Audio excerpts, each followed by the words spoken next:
संविधान के महत्वपूर्ण प्रश्न को सॉल्व करेंगे। हिंदी को भारत की राजभाषा के रूप में स्वीकार किया गया 14 सितंबर 1949 को।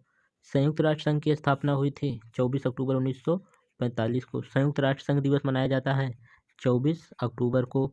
संयुक्त राष्ट्र संघ का मुख्यालय कहाँ है? न्यूयॉर्क में। संयुक्त राष्ट्र संघ की कार्यकारी भाषा है अंग्रेजी और फ्रेंच। यूएनओ सुरक्षा परिषद में अस्थायी सदस्यों की संख्या है 10। अस्थायी सदस्यों की संख्या है 5। अमेरिका, रूस, फ्रांस, चीन, ब्रिटेन। संयुक्त राष्ट्र संघ का वह अंग जो विश्व शांति के लिए उत्तरदायी है सुरक्षा परिषद। संयुक्त राष्ट्र संघ महासभा की प्रथम महिला अध्यक्ष थी विजयालक्ष्मी पंडित। संयुक्त राष्ट्र संघ का प्रधान न्यायिक अंग है अंतर्राष्ट्रीय न्यायालय। संयुक्त राष्ट्र संघ के प्रथम महासचिव थे त्रिगवेली। ये कहाँ के हैं? नॉर्वे के। अंतर्राष्ट्रीय न्यायालय की स्थापना हुई थी 1946 में। अंतर्राष्ट्रीय न्यायालय का मुख्यालय है नीदरलैंड के हेग में। अंतर्राष्ट्रीय न्यायालय के न्यायाधीश का कार्यकाल होता है 9 वर्ष। लोकसभा के प्रथम उपाध्यक्ष थे अनंतशयनम अयंगर। लोकसभा के प्रथम अध्यक्ष थे जीवी मावलंकर। संविधान की 8वीं अनुसूची में बोडो, डोंगरी, मैथिली, संथाली भाषा जोड़ा गया 92वां संविधान संशोधन अधिनियम 2003 द्वारा।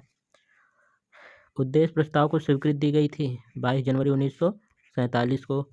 उद्देश्य प्रस्ताव पेश किया गया था 13 दिसंबर 1946 को पंडित जवाहरलाल नेहरू द्वारा। राज्य स्तर पर कोई विधेयक धन विधेयक है या नहीं, इसका निर्णय करता है विधानसभा का अध्यक्ष। राष्ट्रीय ध्वज को संविधान द्वारा अपनाया गया 22 जुलाई 1947 को। कैबिनेट मिशन के अध्यक्ष और सदस्य थे कैबिनेट मिशन के अध्यक्ष लॉर्ड पैट्रिक लॉरेंस तथा सदस्य स्टुअर्ट क्रिप्स तथा ए.बी. अलेक्जेंडर। उच्चतम तथा उच्च न्यायालय द्वारा कितनी रिट जारी की जा सकती है? 5। बंदी प्रत्यक्षीकरण, परमादेश, प्रतिषेध, उत्प्रेषण, अधिकार परीक्षा।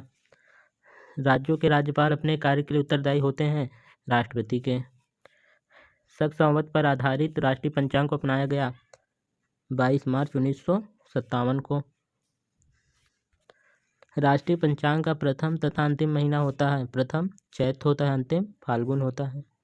मंडल आयोग का संबंध था पिछड़ी जातियों से। प्रारूप समिति में कुल कितने सदस्य थे? 7। वर्तमान में प्रारूप समिति में कुल कितने सदस्य थे? 7। इसके अध्यक्ष थे भीमराव अंबेडकर।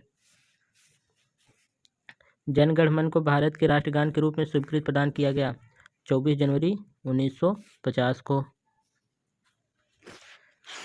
भारत के राष्ट्रगान को सर्वप्रथम गाया गया था 1911 के भारतीय राष्ट्रीय कांग्रेस के कोलकाता अधिवेशन में। इसके अध्यक्ष थे पंडित विशन नारायण धर। वंदे मातरम, भारत के राष्ट्रीय गीत वंदे मातरम को सर्वप्रथम गाया गया 1896 के भारतीय राष्ट्रीय कांग्रेस के कोलकाता अधिवेशन में। इसके अध्यक्ष थे रहमतुल्लाह सयानी। किसी भी विधि के लिए सर्वोच्च न्यायालय से परामर्श मांगने का अधिकार है राष्ट्रपति को। किस आर्टिकल के तहत? आर्टिकल 143 के तहत। किस अनुच्छेद के तहत संसद के दोनों सदनों के बीच का अंतराल 6 माह से अधिक नहीं होना चाहिए? अनुच्छेद 85। राज्यसभा धन विधेयक को कितने दिन रोक सकती है? 14 दिन। राज्यसभा के लिए नामित प्रथम अभिनेत्री थी नरगिस दत्त। भारत सरकार के व्यय को नियंत्रित करने की शक्ति है नियंत्रक एवं महालेखा परीक्षक CAG। किस आर्टिकल में है? आर्टिकल 148 में।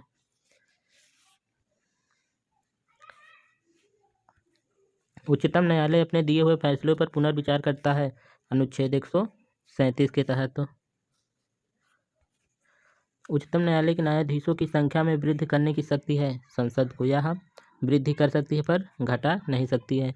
गवर्नर द्वारा जारी किया गया अध्यादेश मंजूर किया जाता है विधान मंडल द्वारा। राज्यों में राज्यपाल की सेवानिवृत्ति की आयु सीमा है, यह निश्चित नहीं। यह राष्ट्रपति के प्रसाद पर्यंत कार्य करता है। भारतीय राज्य की पहली महिला राज्यपाल थी सरोजनी नायडू। यह कहाँ की राज्यपाल थी? उत्तर प्रदेश की। भारतीय राज्य की पहली महिला मुख्यमंत्री थी सुचेता कृपलानी, कहाँ की? उत्तर प्रदेश की। वंदे मातरम के रचयिता हैं बंकिम चंद्र चटर्जी। जनगण मन के रचयिता हैं रविन्द्रनाथ टैगोर। भारत का राष्ट्रीय पशु है बाघ। राष्ट्रीय फूल है कमल। राष्ट्रीय पक्षी है मोर। राष्ट्रीय वृक्ष है बरगद। वित्तीय आपातकाल प्रथम बार प्रवर्तन में रहता है 6 माह तक। वित्तीय आपातकाल किस आर्टिकल में है? आर्टिकल 360 में, अभी तक नहीं लागू हुआ है।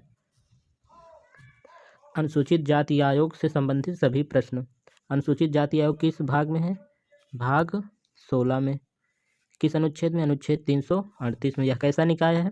संवैधानिक निकाय है। इनके सदस्यों की नियुक्ति कौन करता है? राष्ट्रपति। इनका कार्यकाल कितना होता है? 3 वर्ष। ये अपना त्यागपत्र किसको देते हैं? राष्ट्रपति को। संशोधन 65वां संविधान संशोधन अधिनियम 1990 द्वारा इसे संवैधानिक मान्यता दी गई। इसकी संरचना में एक अध्यक्ष, एक उपाध्यक्ष, 3 अन्य सदस्य होते हैं। अनुसूचित जनजाति आयोग किस भाग में है? भाग 16 में। किस अनुच्छेद में? अनुच्छेद 338A में। कैसा निकाय है? संवैधानिक। संशोधन 89वां संविधान संशोधन अधिनियम 2003 द्वारा इसे संवैधानिक मान्यता दी गई। इनकी अध्यक्ष और सदस्यों की नियुक्ति कौन करता है?